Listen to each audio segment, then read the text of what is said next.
Shall we turn in our Bibles to the 17th chapter of 1 Samuel? In the 17th chapter of 1 Samuel, we read where the Philistines had gathered their armies together against the children of Israel, and of course the King Saul had gathered his armies together, and they were setting their battle lines, they were digging their foxholes and setting up their battle array on either side of the Elah Valley. Now, the Elah Valley is a area that is south and west of Jerusalem, maybe 15 miles. A beautiful little valley.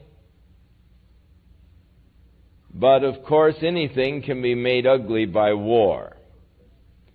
And so, on the mountain on one side was the camp of the Philistines. On the mountain on the other side was the camp of Israel.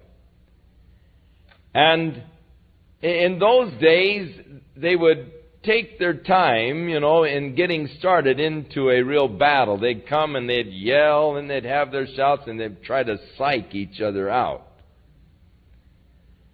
And the children of Israel have been pretty well psyched out by this fellow Goliath, who came out every day for 40 days. The champion from the Philistines, he was from the city of Gath. He was 9 feet 6 inches tall. He had a brass helmet, a brass coat of mail that weighed 500 or 5,000 shekels, was it? And he had these plates of brass on his legs. He had a brass chest protector.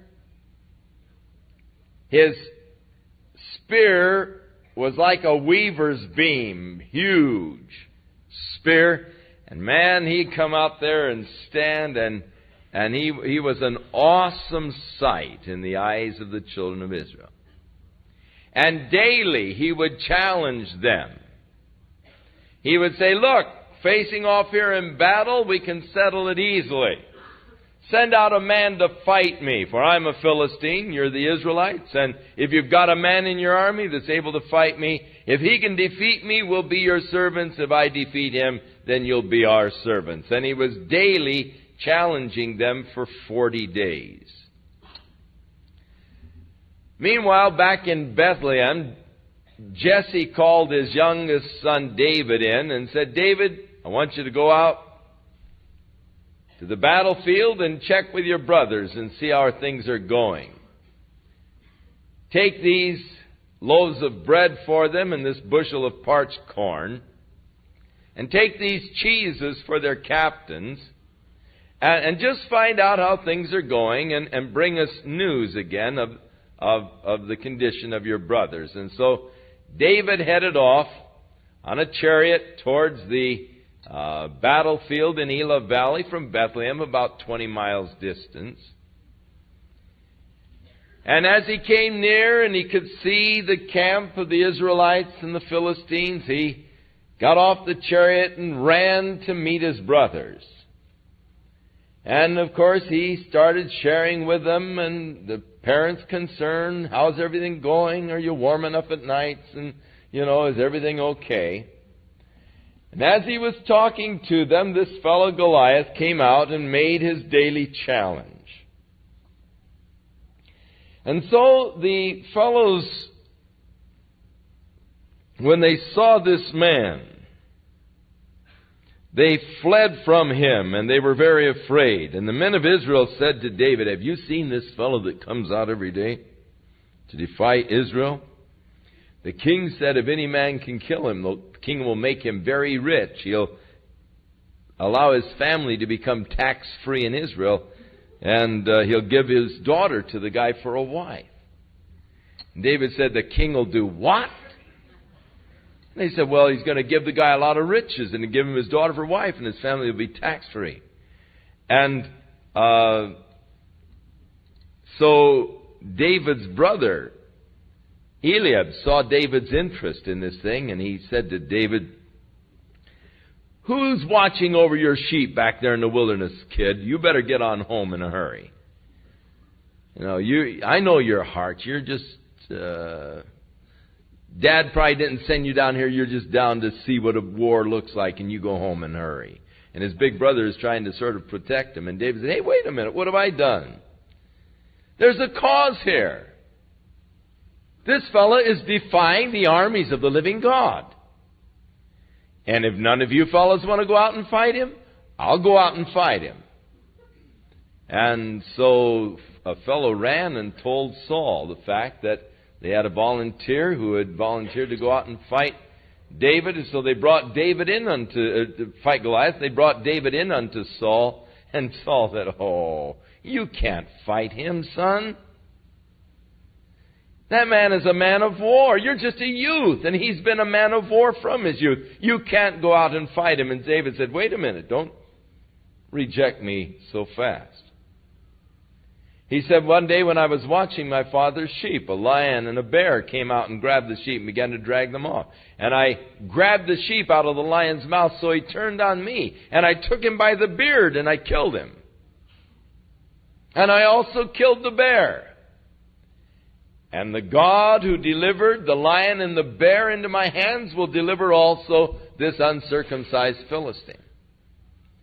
So Saul said, "Well, give you a try here, and take this helmet and this armor plate and so forth." And so they put this armor on David and the helmet, and he's probably just a little kid, and the helmet probably came down over his ears, and the armor plate so heavy. He said, "Oh, if you don't mind, I haven't tested this stuff. I don't think I better use this. I'll just go out as I am." And so David headed toward the giant. Now, one interesting thing about the Elah Valley, there is a dry stream bed in the bottom. Of course, it's got water in it when it rains. But it's one of those typical Southern California type of rivers, that only gets water when it rains. But interestingly enough, when God created the earth,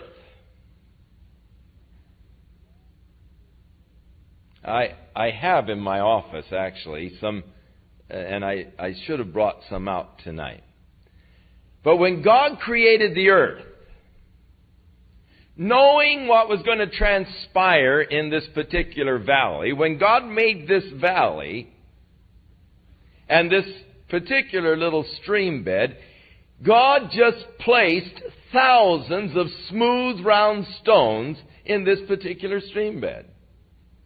I've never seen any stream bed with so many smooth, round stones. Beautiful stones for a sling.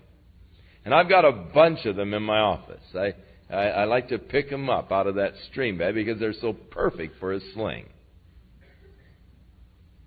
And so David stopped by and he picked up 5 smooth, round stones. And there's just bundles of smooth, round stones in this stream bed. And he headed up the hill towards the giant, put them in his little shepherd's sack, headed up the hill. Well, when Goliath saw David coming, he was outraged. He said, "Am I a dog that you'd send a child out to fight me?" And he began to curse David by his gods. And said, "All right, kid, you're asking for it. I'll chop you up and feed you to the birds." And David said to the giant, "You come against me with a sword and a spear and a shield. But I come against you in the name of Jehovah of hosts, the God that you have defied. And he is going to deliver you into my hand, and I'm going to chop up your whole army and feed it to the birds." David was assured not only a victory over the giant, but over the whole host of the Philistines. And so David took one of the stones out of his little pouch, put it in his sling, and let fly towards the giant, and he sunk the stone right into the forehead of the giant. And the giant fell down, and David went running up, and because he didn't even have a sword, all he had was the sling, he didn't even have a sword. He pulled the sword out of the sheath of the giant, his own sword, and David used it and hacked off his head.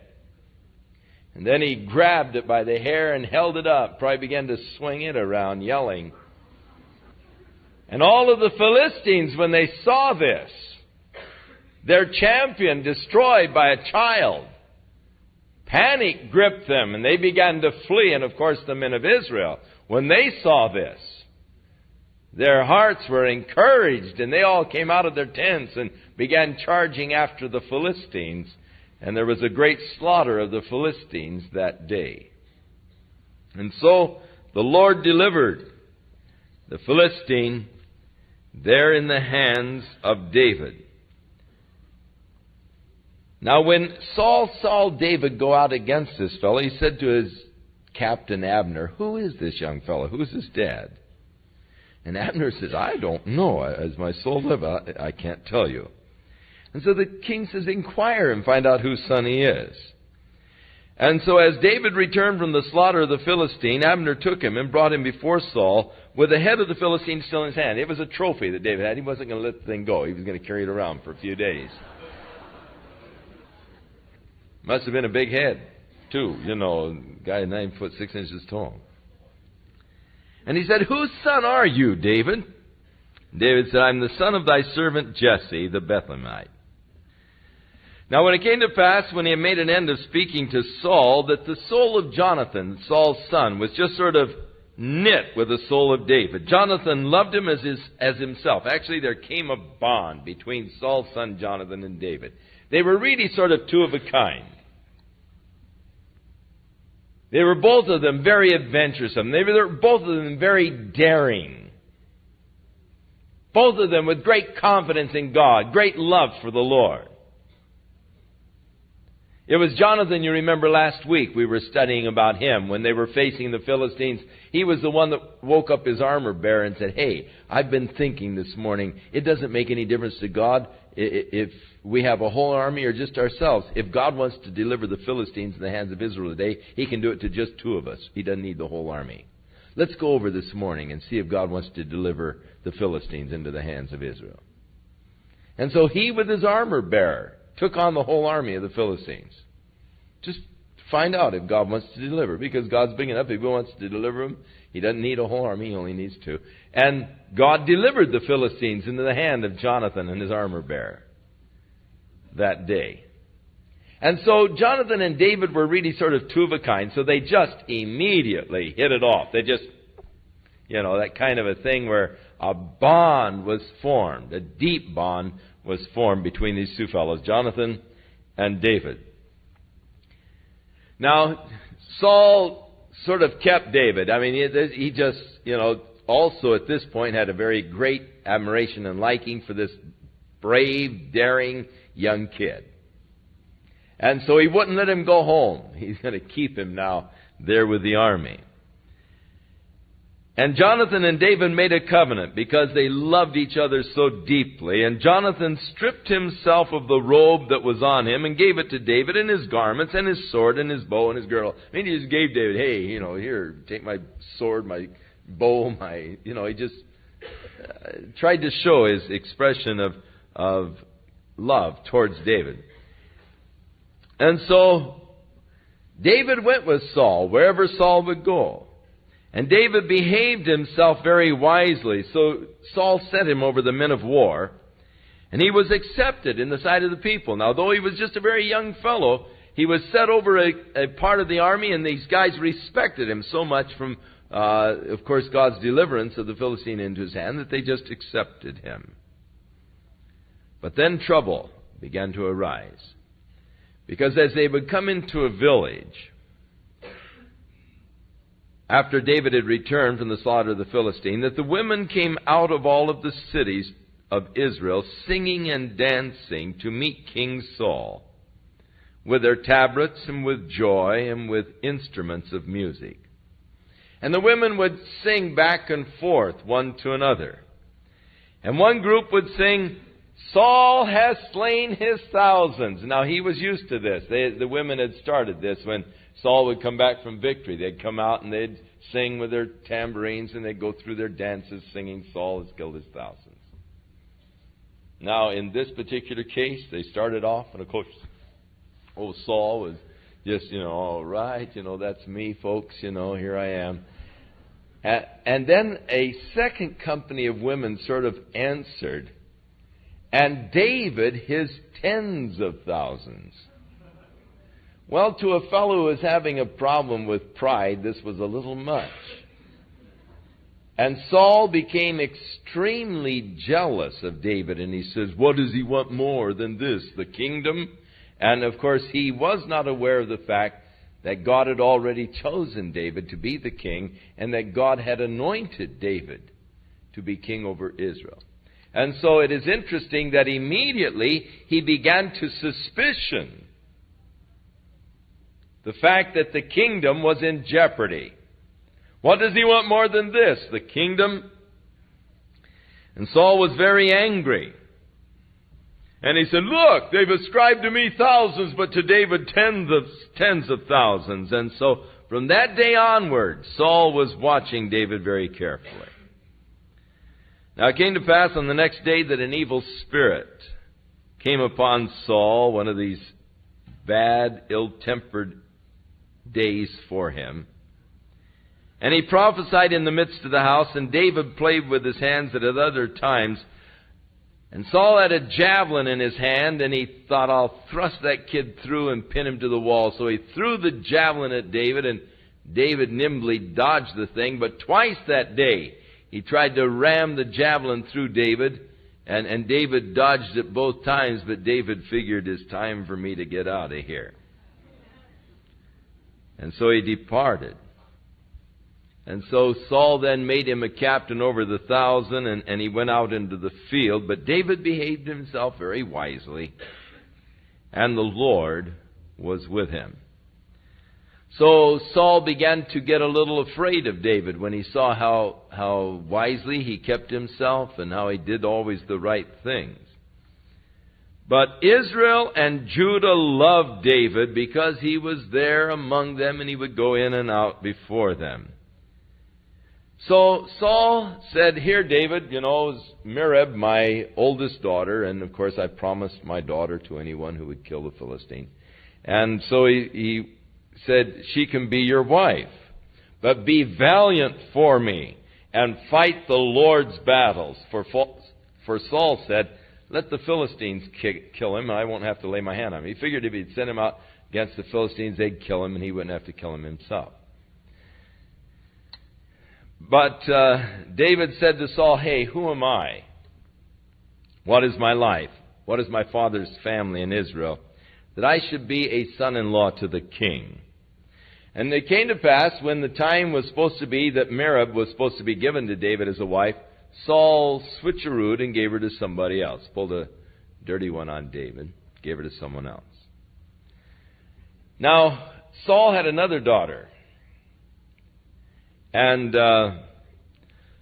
Michal actually loved David very much. And when they told Saul, hey, Michal's really in love with David, Saul said, oh, that's all right. I will give him her, that she may be a snare to him. So I don't know what kind of a daughter she was.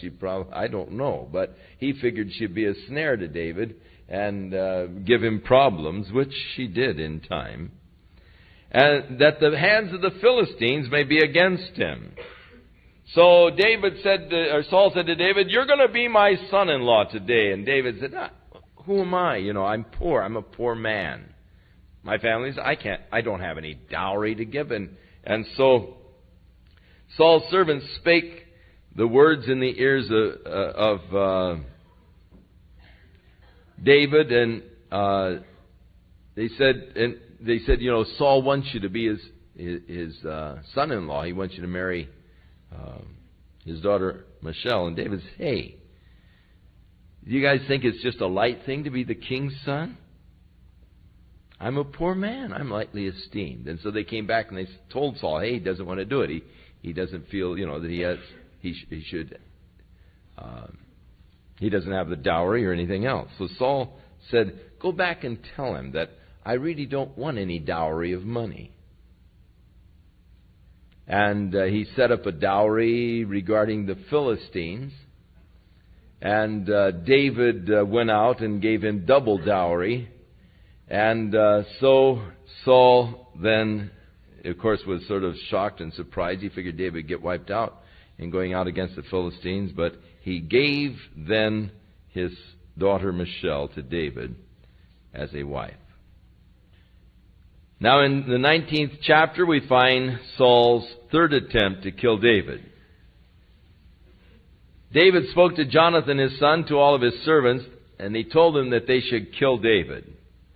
But Jonathan, because of his love for David, said to his father,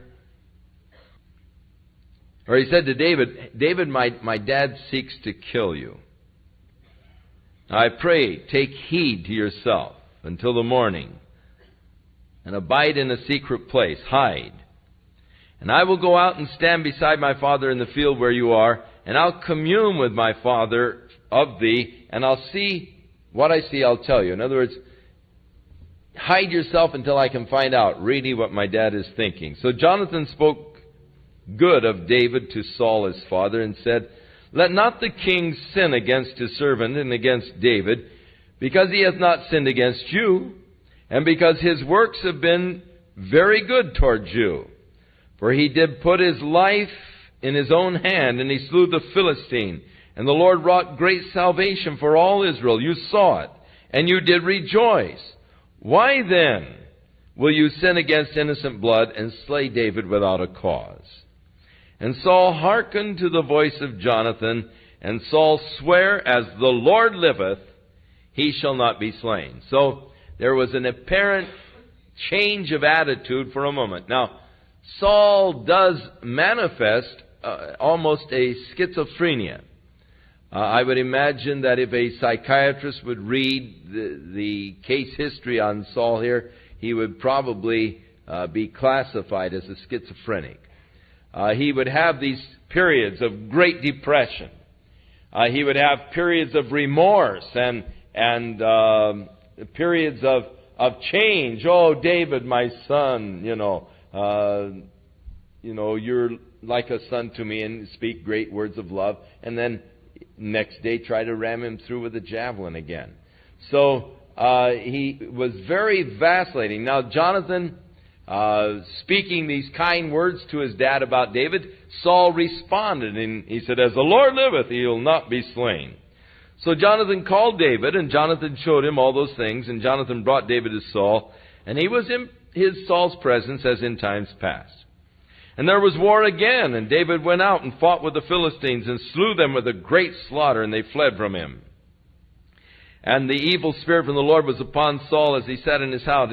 His javelin was in his hand, and David played with his hand on the harp, and Saul sought to smite David even to the wall with the javelin, but David slipped out of Saul's presence, and this javelin went into the wall, and David fled and escaped that night. So Saul sent out messengers to David's house to watch him and to slay him in the morning. And Michal, David's wife, told him, saying, now if you don't save your life tonight, tomorrow you're going to be dead. So Michal let David down through a window, and he fled and escaped. And then she took the bed and put pillows and all under the blankets so it looked like someone was lying there. And so in the morning when the messengers were going to kill David, they said, oh, he's sick, he can't. They said, we want to bring him to Saul. They said, he's sick, he's, in bed. And so they went to Saul and they said, we can't bring him. The guy's sick in bed. He said, bring him with a bed and all so he can slay him. So they went back to get David, and then they found out that it was just the pillows under the blankets and all. David was gone. And so he got angry with his daughter Michal. He said, what are you doing, turning against your own father, your own flesh and blood to protect David and all. And so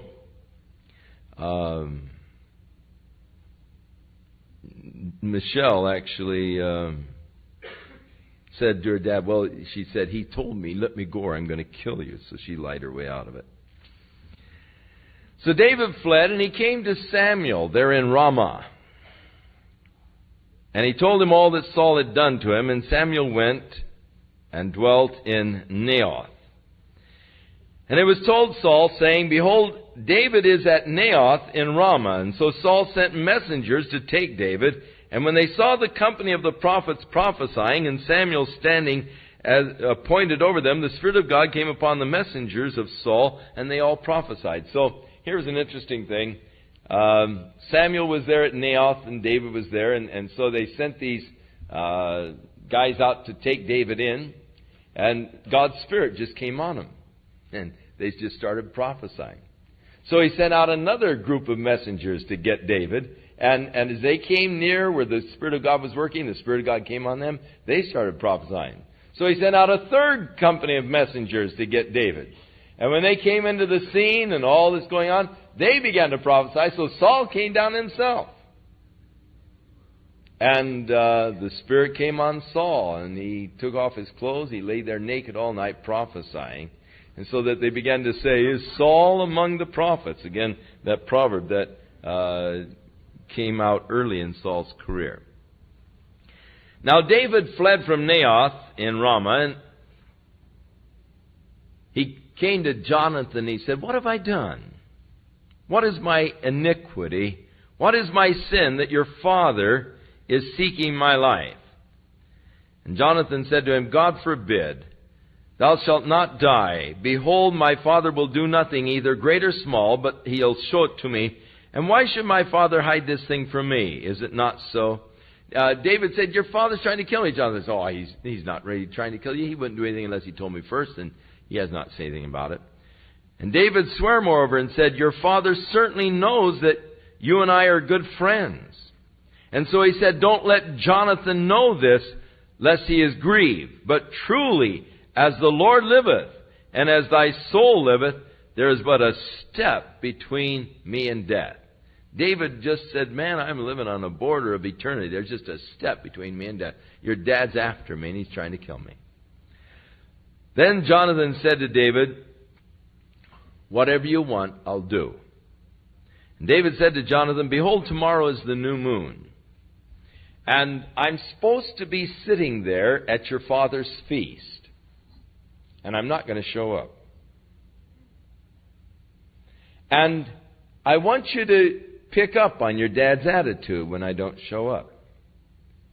And if he says, where's David? Just tell him, well, his family is having an annual get-together in Bethlehem. And David pleaded with me that he might go and spend this annual family affair with his family. And so he didn't come. And just notice what your dad's attitude is when I don't show up. Because he's really planning to kill me when I come and sit there at the table. So Jonathan was a little skeptical, but he said, okay, we'll let you know. But he said, what we'll do is you wait out here behind this rock. And I'll come out with my servant. When I really found out what my dad's feelings are, I'll come out with my servant. And I will shoot my arrows and send him out after them. And if I call to him and I say, the arrows are this side of you, then they've fallen short, then you'll know that it's okay, that my dad is in a good mood and he doesn't really have any intentions of killing you. But if I say to the young fellow, the arrows have gone beyond you, then you'll know it's time to flee because my dad is angry and is thinking about killing you. So Saul, the new moon, the feast of the king, and Abner, his captain, was there. Jonathan's place was there, but David's place was empty.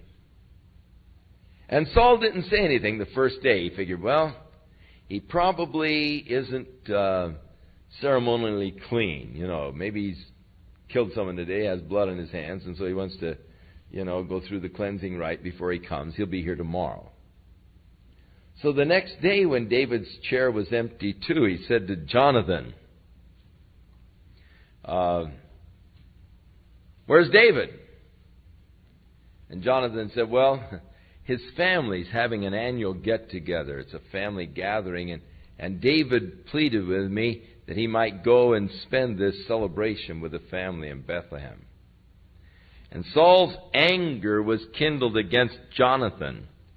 And he said, thou son of a perverse woman. And don't I know that you've chosen the son of Jesse to your own confusion and to the confusion of your mother's nakedness?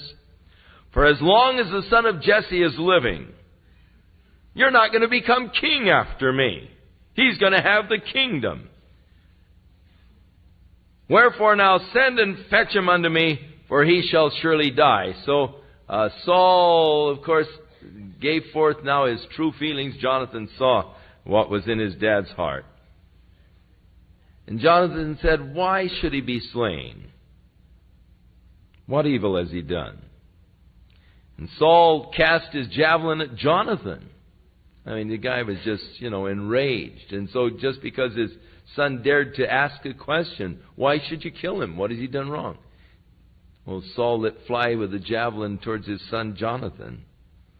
And so Jonathan knew that he had determined to kill David. So Jonathan arose from the table in fierce anger. He was really upset with his dad. He did not eat meat on the second day of the month, and he was grieved for David because his father had done him this shame. And so it came to pass in the morning that Jonathan went out into the field at the time appointed with David, and the little fellow was with him, the little boy, to chase his arrows. And he said to the lad, run out into the field and find the arrows which I shoot. And so as the lad ran, he shot the arrows beyond him. And when the lad was come to the place of the arrow which Jonathan had shot, Jonathan cried after the lad and said, is not the arrow beyond you? And so Jonathan said, hurry and gather together all of the arrows. And so the fellow gathered together all the arrows, and they brought them back to Jonathan. So Jonathan gave him all of his artillery and said, take it back to town. And after the little boy left, then David came out from behind the rock where he was hiding, and he bowed himself. They kissed each other. They wept with one another until David exceeded. And Jonathan said to David, go in peace, for as much as we have sworn both of us in the name of Jehovah, saying that Jehovah be between me and thee, and between my seed and thy seed forever. And he arose and departed, and Jonathan went into the city. Now David and Jonathan had made a bond. Jonathan realized that somehow God was going to give the kingdom to David, and he said, I just want you to, treat my family well when you come into the kingdom, and all of my descendants. Let there be a bond between us. And David made an oath to Jonathan that he would treat the house of Saul with respect and kindness and in love. So David now fled to Nob, to Ahimelech, who was the priest. And Ahimelech was afraid at the meeting of David and said to him, why are you alone? Why aren't there men with you? David was a captain over 1,000 men. Where are your troops? David said to Ahimelech the priest, the king has commanded me on a business, and said, let no man know anything of the business whereabout I'm sending you, and what I have commanded thee. And I've appointed my servants to such and such a place. So David's saying, well, I'm a CIA agent. I'm on a special mission for the king, and nobody knows, about this special mission. It's just a secret mission I'm on for King Saul. And so my men are over here, and I need some bread for them.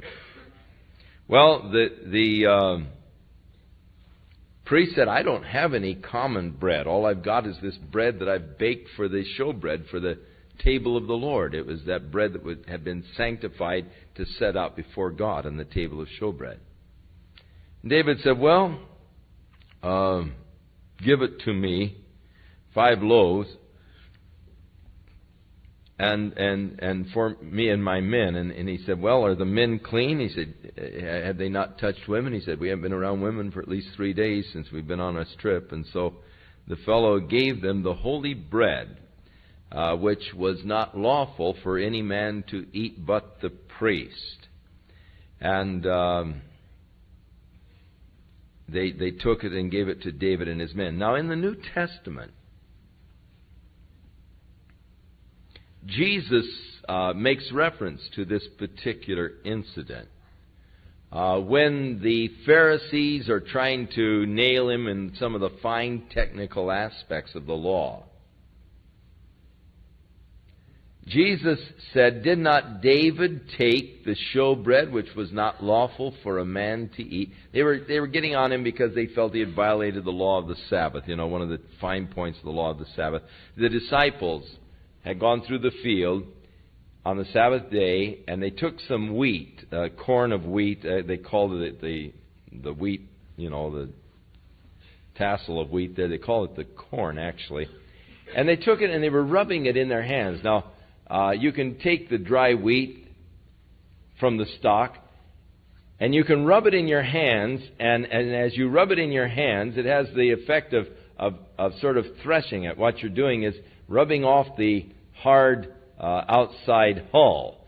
And then you can hold it in your hands and blow on it, and you can actually blow off the hulls.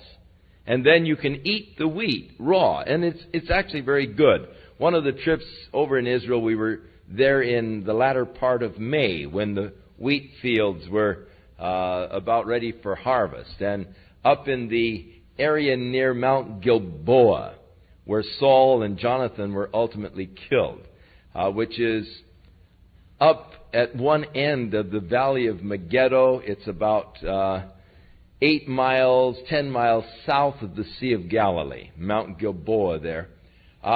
There in that valley, beautiful wheat fields. And so we were there, and I went out and I took some of this wheat and I rubbed it in my hands and blew off the hulls and ate this wheat. And of course, when we were kids, we discovered, out of the chicken feed, if we took the wheat, picked the wheat out of the chicken feed, when we were kids, it's soft enough that you can crunch it in your teeth and chew it. And if you chew it long enough, it turns into a gum.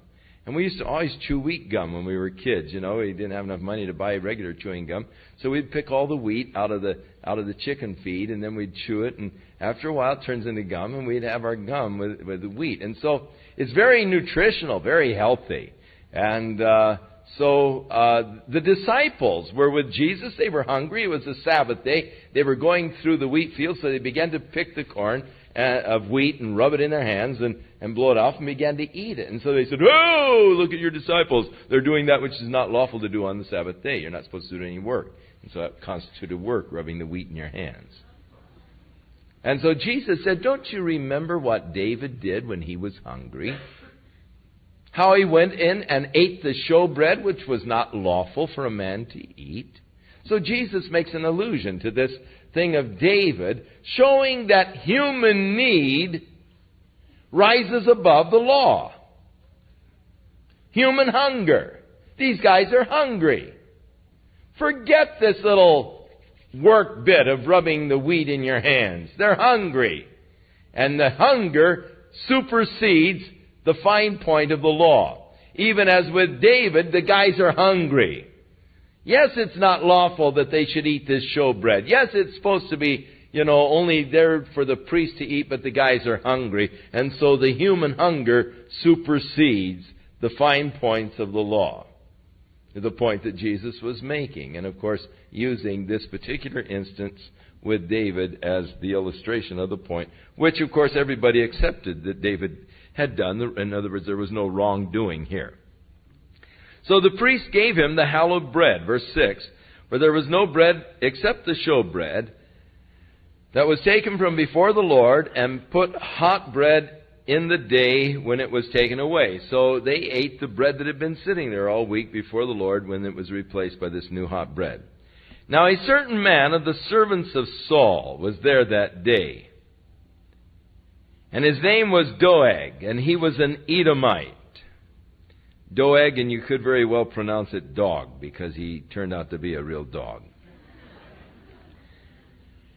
And he was the head over the herdsmen that belonged to Saul. And David said to Ahimelech, "Do you have here any spear or any sword? For I didn't bring any sword or weapons with me, because the king's business required haste." And the priest said, "Well, I have the sword of Goliath that you took from him when you killed him, and it's wrapped here in a cloth." behind the ephod. And so if you will take it, there's no other but that one here. So David said, there's no sword like that one. Give it to me. So David arose and fled that day for fear of Saul, and he went to Achish, the king of Gath. So actually, he fled down to the camp of the Philistines, to the enemy, the city of Gath, and to King Achish. And the servants of Achish said unto him, Is not this David, the king of the land? Did not they sing one to another of him in dances, saying, Saul hath slain his thousands, and David his 10,000s? And David laid up these words in his heart, and he was afraid of Achish, the king of Gath. I mean, they said, hey, this is that David, wiped out the giant. This is David. They're singing about killing his thousands, And so David thought, oh man, I've had it down here. The king's going to do me in. You have come to the end of Side 1. Please turn your cassette over at this point for Part 2 of this message. So they brought David in before the king, and David changed his behavior, and he acted like he was a madman. He began to scrabble on the doors of the gate, and he let his spit run down his beard, and just, acted like he was insane. And so Achish said to his servants, Hey, the guy is crazy. Why have you brought him to me? I don't need any madmen that you've brought this fellow to play a madman in my presence. Shall this fellow come into my house? And so he sent David away, and David escaped, of course, out of the guy's hand. Of course, he wasn't afraid of some guy that was so weird. I personally like it. I think David is just he's a neat kind of a shrewd kind of a guy. I just like him. And yet, here's an interesting thing. My hero, but I sort of admire his wit and his little act here in getting out of trouble. Yet there's an interesting verse of Scripture that says, the fear of man brings a snare. Now it does definitely declare that David was afraid of Achish. And the fear of man can oftentimes cause a person to act like a fool. It brings a snare. And so my brave David, not afraid of the giant, is afraid of the king. And so, acting like a madman, he's reduced to a man with spit running down his beard and scrabbling on the doors and the gates. But he did escape out of the hand of Achish. And he went from there and he escaped to the cave at Adullam.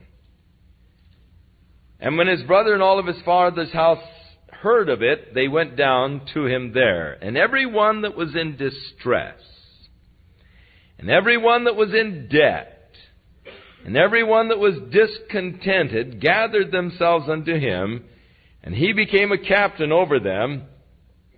And there came about 400 men. So from out of all of the land, David began to gather together a band of men, a motley crew to be sure.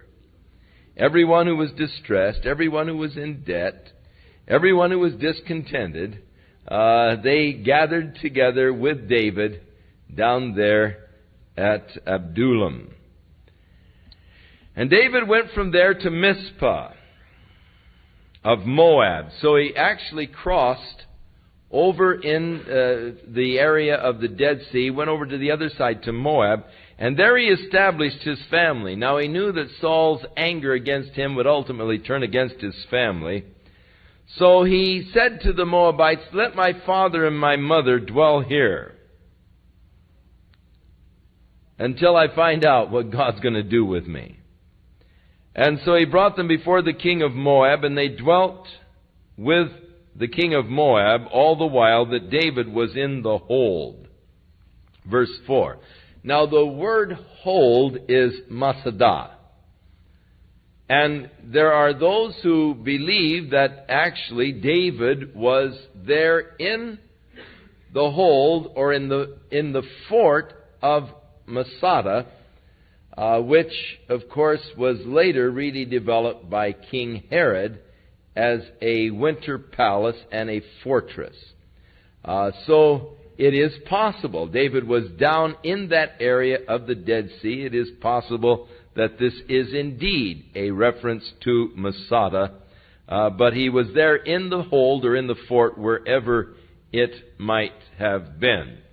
Now, I want you to put a little note here to read Psalm 57 and Psalm 142. Both of these psalms were written at this particular time of David's experiences. And so I want you to go home tonight and read these two psalms, but I want you to be thinking now of the background of these two psalms. As David writes Psalm 47 and Psalm 157 and Psalm 142, he's down there. Saul is pursuing him. He's just taken his parents to safety over in Moab. He's hiding there in the wilderness area down near the Dead Sea. And the prophet Gad said unto David, Abide not in the fortress, or in the hold, in Masada. Depart and get thee to the land of Judah. Then David departed and came into the forest of Hereth. Now, a prophet by the name of Gad, whoever he was, told David not to stay there, but to get into Judah. So, when Saul heard that David was discovered, and the men that were with him, now Saul was staying in Gibeah under a tree in Ramah, having his spear in his hand, and all of his servants were standing around him. And Saul said to his servants that stood about him, Hear now, ye Benjamites, this son of Jesse, will he give every one of you fields and vineyards, and make all of you captains of the thousands and captains of hundreds? That all of you have conspired against me? In other words, he is saying, hey, you Benjamites, I'm a Benjamite. Look what I've done for you. And, if you elect me president, I'll do this and this and this. I mean, it's sort of a political speech against David. And, if David's elected, if David's accepted as king, he's not going to treat you Benjamites. So, well, he's from the house of Judah. Jesse and so forth. He's not going to be as nice to you as I've been to you. He's not going to make you the captains over the thousands and hundreds. He's not going to give you fields and all. And here, look what I've done for you, and you guys are turned against me. You're in favor of David instead of me. None of you will really tell me where he is. You've conspired against me. And you haven't shown me that my son Jonathan has made a league with David. There's none of you that's sorry for me. Then answered this dog fellow. And he said, I saw this son of Jesse come to Nob, to Ahimelech, the son of Ahitub. And he inquired of the Lord for him, that is Ahimelech the priest. Inquired of the Lord for David, and gave him food, and gave him the sword of Goliath the Philistine. So the king sent to call Ahimelech the priest, and all of his father's house, and the priests were there at Nob, and they all of them came to the king. Now Saul said, Hear now, thou son of Ahitub. And he answered, Here I am, my lord. And Saul said unto him, Why have you conspired against me, thou and the son of Jesse, and that you have given him bread and a sword, and you've inquired of God for him, that he should rise against me to lie in wait, as at this day? And Ahimelech answered the king and said, And who is so faithful among all of your servants as David, which is the king's son-in-law, and goes at your bidding, and is honorable in thy house? Did I then begin to inquire of God for him? Be it far from me. Let not the king impute anything unto his servant, nor to all of the house of my father, for thy servant knew nothing of all of this, less or more. What are you talking about? I don't know what you're talking about, Saul. I didn't really conspire. I'm not against you. And you don't have any servant that's more faithful in all of your house than David. And the king said, You shall surely die, Ahimelech, all of you in your father's house. And the king said unto the footmen that stood about him, Turn and slay the priests of the Lord, because their hand also is with David, and because they knew when he fled, they didn't show it to me. But the servants of the king would not put forth their hand to fall upon the priests of the Lord. But the king said to Dog, Turn thou, and fall on the priest. And Dog the Edomite turned, and he fell upon the priests and slew them that day, 85 persons that wore the priest's gowns. Terrible, terrible crime. And Nob, the city of the priests, he smote with the edge of the sword, both men, women, children, little children that nursed, oxes, asses, sheep, with the edge of the sword. That which he wouldn't do against the enemies of God, he is now doing against the servants of God. And one of the sons of Ahimelech, whose name was Abiathar, escaped, and he fled after David. And Abiathar showed David that Saul had slain the Lord's priest. And David said to Abiathar, I knew at that day when Dog the Edomite was there, that he would surely tell Saul, I have occasioned the death of all of the persons of your father's house. Stay with me, don't be afraid, for he that seeks my life is seeking your life, but with me you'll be safe. So the one escaped to David from the house of Ahimelech, and David felt really responsible for the death of all those families. He knew that he made a mistake in letting this Doeg go. He should have killed him. Then they told David, saying, Behold, the Philistines are fighting against Keilah, and they're robbing their threshing floor. So David inquired of the Lord, saying, Shall I go and smite these Philistines? And the Lord said to David, Go and smite the Philistines and save Keilah. And David's men said unto him, Behold, we're afraid here in Judah. How much worse have we come to Keilah against the armies of the Philistines? Now, David didn't have a very brave army at this point. The guy said, Hey, man, we're afraid here. It's even worse if we go against the Philistines. So David inquired of the Lord again. And the Lord answered him and said, Arise and go down to Keilah, for I will deliver the Philistines into your hand. So David and his men went to Keilah, and they fought with the Philistines, and they brought away their cattle and smote them with a great slaughter. So David saved the inhabitants of Keilah. Now it came to pass, when Abiathar, the son of Ahimelech, had fled to David, that he came down with the ephod in his hand. Now it was through the ephod that they inquired of the Lord. And so it was told Saul that David was come to Keilah. And Saul said, God has delivered him into my hand because he's gone into a walled city. Now we can surround him and capture him. So Saul called all of the people together to war, to go down to Keilah, to besiege David and his men. And David knew that Saul was on his way down. So David inquired of the Lord, and he said, Lord, will the men of Keilah deliver me into the hands of Saul? Now David had delivered the city from the Philistines, but yet the men weren't really faithful to David. And the Lord answered and said, Yes, the men of Keilah will deliver you into the hands of Saul. So David, and now his band had grown to about 600 men, they fled from Keilah, and they fled to the area of the wilderness and the strongholds that were in the mountains and wilderness of Ziph. And Saul sought him every day, but God delivered him not into Saul's hand. And David saw that Saul was come out to seek his life, and David was in the wilderness in a wood. And Jonathan, Saul's son, arose and went to David in the wood. And he strengthened his hand in God. And he said to him, Fear not, for the hand of Saul my father shall not find thee, and thou shalt be king over Israel. And I shall be next unto thee, and that also Saul my father knows. Now, Saul was becoming aware of the fact that God's anointing was off of his life, and Saul knew that David was going to be the king. And what he's trying to do is hold on to the kingdom that he knows is not his. Now, Jonathan, his son, recognized that David was going to be king also. And Jonathan said, I'll be your right-hand man. Jonathan is actually taking a very beautiful attitude towards David. His love was so great that he was willing to let David be exalted. He was willing to just be a helper, a right-hand man to David. He was willing to abdicate the throne for David's sake, to step down, to let David rule. I know you're going to be king. I'll be your right-hand man. Don't be afraid. My dad won't catch you. He won't find you, because, this is what God has in mind. And Jonathan was expressing these things to David. So the two of them made a covenant before the Lord, and David stayed in the wood, and Jonathan went to his house. Then the Ziphites came to Saul in Gibeah, saying, David's hiding with us in the strongholds in the wood, in the hill of Hachilah. which is on the south of Jezamon. Now therefore, O king, come down according to all the desire of your soul. Come down to our part, and our part shall be to deliver him into the king's hand. So Saul said, Blessed be ye of the Lord, for ye have compassion on me. What a phony character, using spiritual language in such evil things.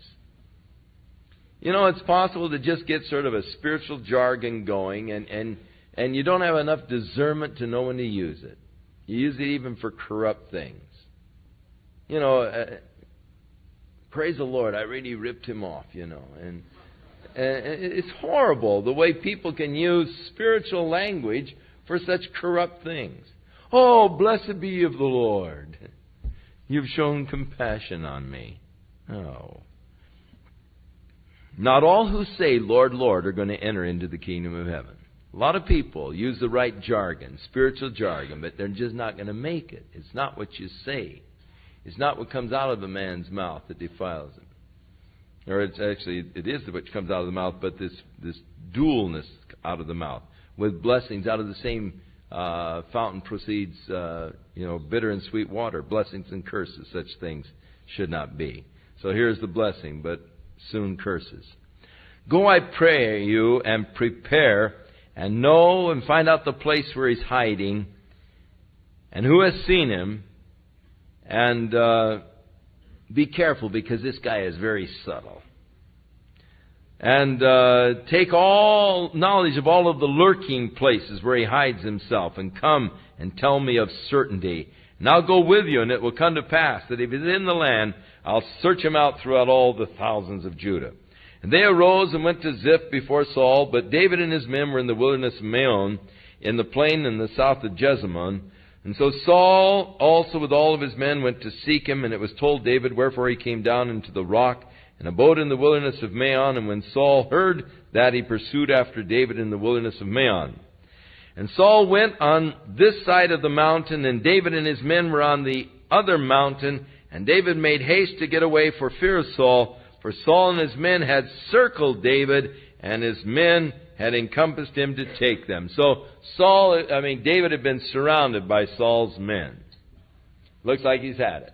But there came a messenger unto Saul, saying, Haste, and come, for the Philistines have invaded the land. Wherefore Saul returned from pursuing David, went against the Philistines. Therefore they called the place Selah Hamalekah, which is the Craig of Divisions. And David went up from there, and he dwelt in the strongholds of En-Gedi. So David now headed again down towards the wilderness area of the Dead Sea. En-Gedi is about 20 miles probably from where the Jordan comes into the Dead Sea. On the west bank of the Dead Sea. And En-Gedi is a beautiful spot. The word En-Gedi means wild goats. And it is a place where there are still a lot of the ibex, the wild goats of Israel. But the neat thing about En-Gedi, you see, the Dead Sea there is about 1,282 feet below sea level. Because you are so low, there are springs. Because, you're at 1,000 feet below sea level. Actually, the spring of En-Gedi is at about 800 feet, 700 feet below sea level. And it just springs out there, and from the pressure and of the underground water and all. There's a beautiful spring, and there's the neatest waterfalls and fern canyons and wild fig trees growing up the sides of the canyons, and all kinds of caves around there, and just a beautiful place to hide out. As far as just, you've got your water, you've got your wild goat to eat, and it's just an excellent place to hide out. A very beautiful little valley in the midst of a vast wilderness. That whole Dead Sea area is just a vast wilderness, but En-Gedi is a beautiful oasis. And, of course, because of the heat, it stays warm down there year-round. It's very fertile around En-Gedi, a lot of date palms. They grow excellent watermelons in wintertime, and it's just a neat place. And that's where David was now hiding out from Saul. They're in the strongholds at En-Gedi. Now it came to pass when Saul was returned from following the Philistines, they told him, David's in En-Gedi. So Saul took 3,000 of his chosen men out of all of Israel. They went to seek David and his men upon the rocks of the wild goats. En-Gedi means wild goats. And he came to the sheepcotes by the way where there was a cave, and Saul went in to cover his feet, that is, to go to sleep. And David and his men remained in the sides of the cave. So David was hiding in this cave, and Saul came and went to sleep in the very cave where David and his men were hiding up in the sides of the thing. And the men of David said unto him, Aha! Behold, the day of which the Lord has said unto you, Behold, I will deliver your enemy into your hand, that you may do to him as it seems good unto thee. So David arose and cut off the skirt of Saul's robe secretly. Now it came to pass after that David's heart smote him, because he had cut off Saul's skirt. He did it, and then he thought, that's not right. This guy's a king, and he shouldn't, have his skirt cut off, and he felt bad about it. And David said, The Lord forbid that I should do this thing to my master, the Lord's anointed, to stretch forth my hand against him, seeing he is anointed of the Lord. So David stayed his servants with these words, and he would not allow them to rise against Saul. But Saul rose up and went out of the cave and went his way. The men, of course, wanted to do Saul in, and David forbid them to do it. And after Saul had gotten out of the, down the hill away, David arose also afterwards and went out of the cave, and he cried after Saul, saying, My Lord the king! And when Saul looked behind, David stooped with his face to the earth and bowed himself. And David said to Saul, Why do you listen to men's words, saying, Behold, David is seeking to hurt you? Behold, this day your eyes have seen that the Lord delivered you today into my hand in the cave. And some of them were begging me to kill you. But I said, I will not put forth my hand against my Lord, for he is the Lord's anointed. Moreover, my father, see, here's the skirt of your robe in my hand. For in that I cut off the skirt of your robe, and I didn't kill you, you ought to know and see that I have neither evil nor transgression in my hands. I've not sinned against you, and you are hunting my soul to take it. And the Lord's judge between me and thee, and the Lord avenge me of thee, but my hand shall not be upon thee. As saith the proverb of the ancients, wickedness proceedeth from the wicked, but my hand shall not be upon thee. Here's an interesting proverb. Wickedness proceedeth from the wicked. It is the same as saying a man sins because he is a sinner. You see, we often think, because I sin, I am a sinner. No, because I'm a sinner, I sin. You say, well, difference. It's an important difference. Only horse thieves steal horses. If you were not a horse thief, you couldn't steal a horse, no matter what the circumstances are. And stealing a horse doesn't make you a horse thief. It only proves you are. If you weren't a horse thief to begin with, you could never have stolen it. The same with sin.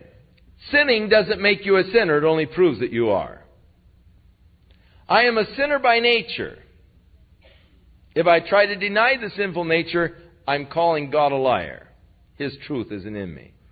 All of us are sinners by nature, and because we are sinners by nature, sin is the fruit or the effect or the result of what I am. I sin because I'm a sinner. Now, even so in Christ Jesus, I am now righteous. Therefore, the righteousness that I do doesn't make me righteous. I do it because I am righteous. Because of God's work in my life in making me righteous, I do now the deeds of righteousness. But we've got to keep in our minds from this fallacy of thinking, because I do deeds of righteousness, I am righteous. Not so. But wickedness proceeds from the wicked. If you're wicked, wickedness is going to proceed from your life. It doesn't make you wicked. It only proves that you are wicked. And so it's an interesting proverb of the ancients.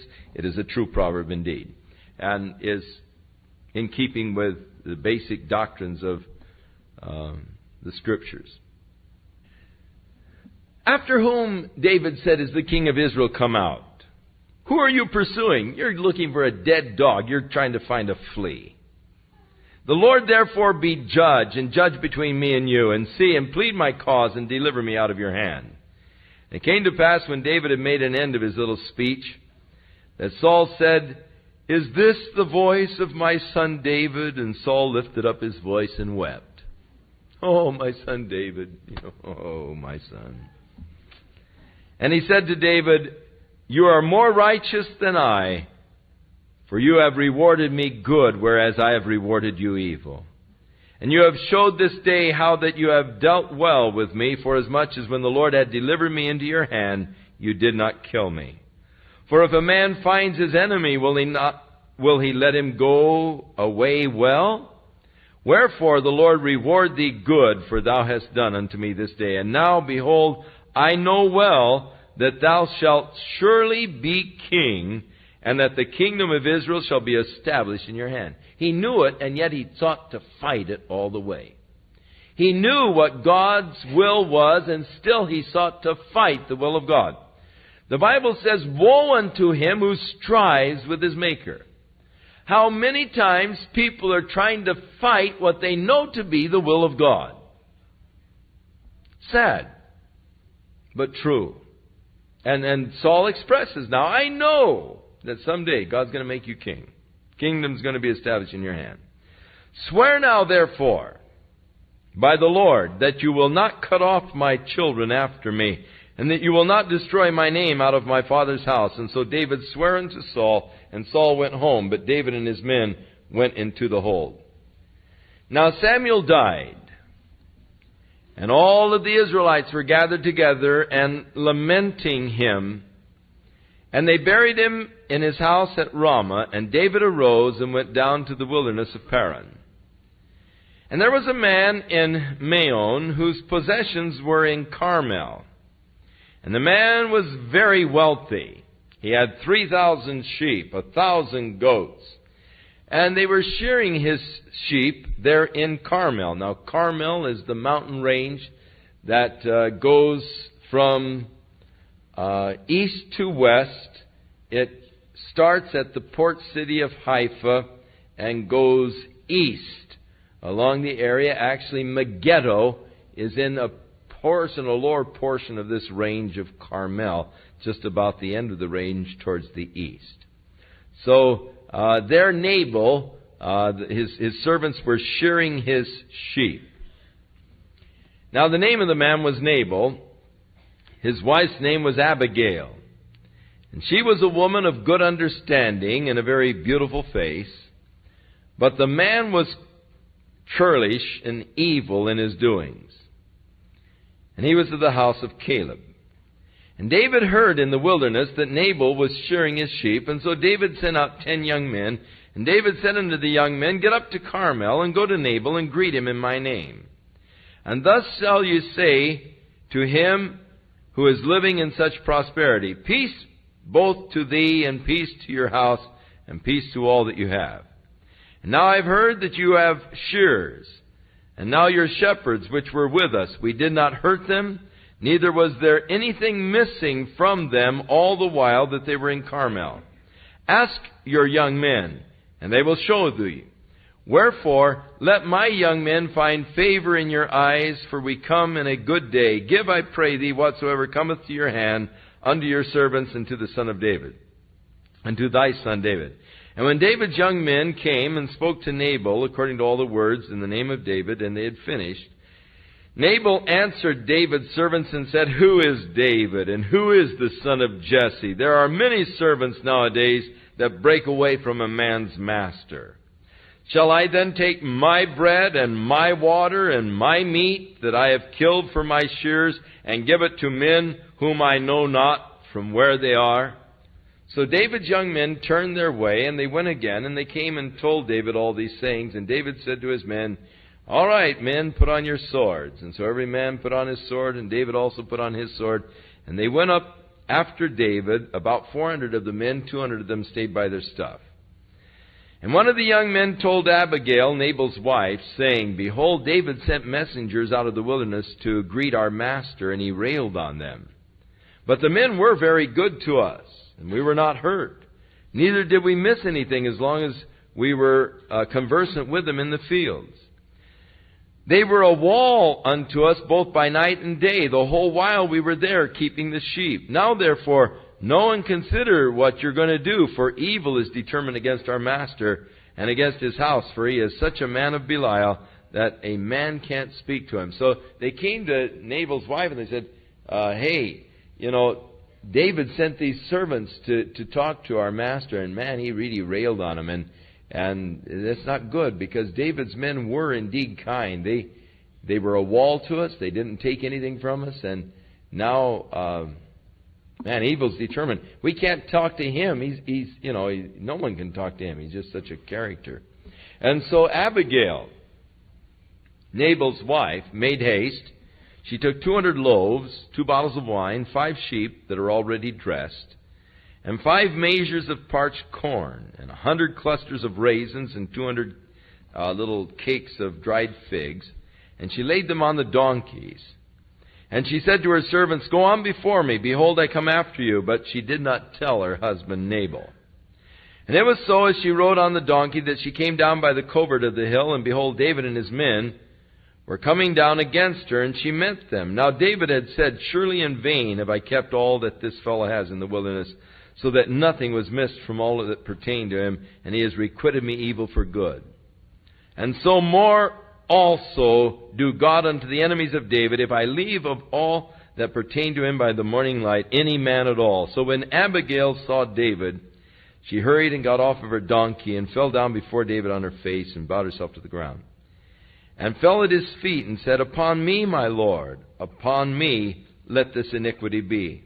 And let your handmaid, I pray thee, speak in your audience, and hear my words. Don't let my lord, I pray thee, regard this man of Belial, even Nabal, for as his name is, so is he." Now the word Nabal means foolish. He said, don't regard this guy, he's a fool. Like his name, so he is. His name is a fool. So, he is. They named him well.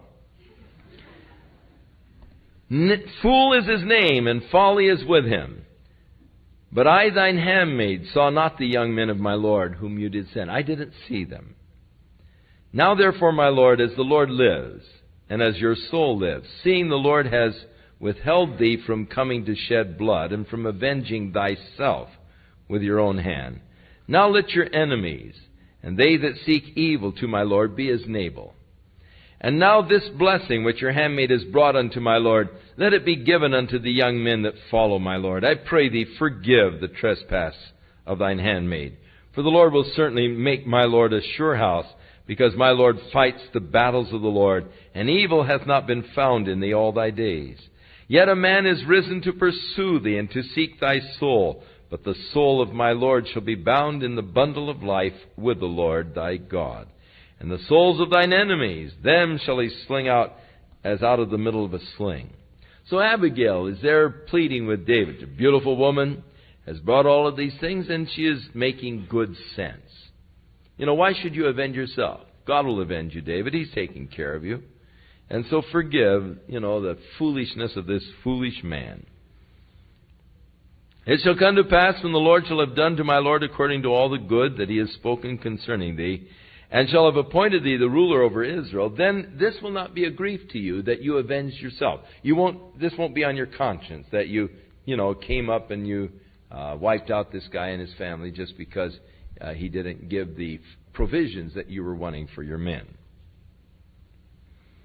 But when the Lord shall have dealt well with my Lord, then remember your handmaid. So David said to Abigail, "Blessed be the Lord God of Israel, which sent you to meet me today. And blessed is the advice, and blessed are you. which have kept me today from coming to shed blood and from avenging myself with my own hand. Now, to me, this shows the greatness of David. You know, some men are so dumb that they can't take advice from women. You know, they think, oh, I'm the man, and they're not willing to listen to anybody much, and really, oftentimes, not a woman. But here, it really shows the greatness of David. He said, blessed be thou the Lord. That's good advice. Blessed is your advice. You're just a blessed person. Thank you for coming and stopping me from avenging myself, shedding blood, avenging myself. And he saw that the advice was sound. He saw that it was good. He respected it. He admired her for it. And, of course, many characteristics about Abigail. Very, very sharp, good woman. She'll be an interesting one to meet in heaven and to share with and all. She's just a very outstanding person indeed. For in very deed, as the Lord God of Israel lives, which has kept me back from hurting thee, except you had come to meet me, surely there had not been to Nabal anyone left in the family. So David received of her hand that which she had brought to him, and said to her, Go up in peace to your house. I have hearkened to your voice. I have accepted what you have said. So Abigail came to Nabal, and behold, he held a feast in his house like the feast of a king.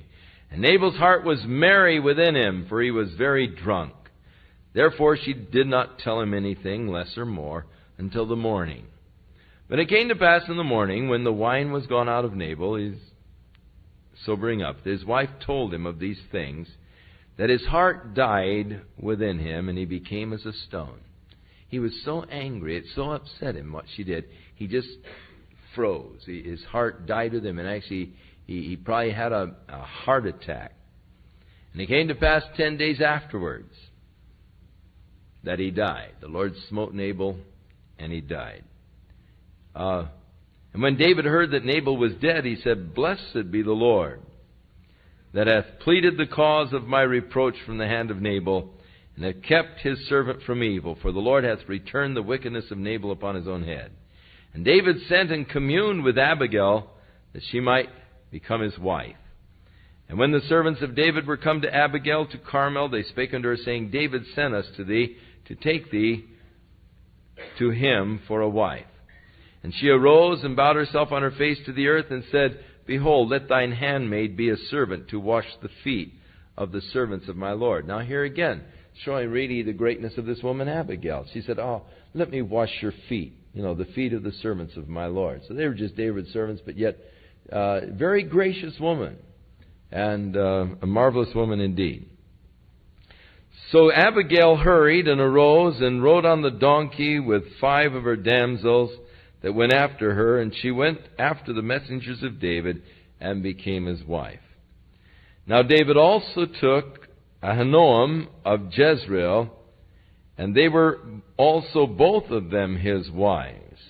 But Saul had given Michal, his daughter, David's wife, to Phalti, the son of Laish, which was of Galim. And so the whole, crazy mixed up marriage situations that began, which of course Solomon, when he took over as king, took to the extremes, foolish extremes.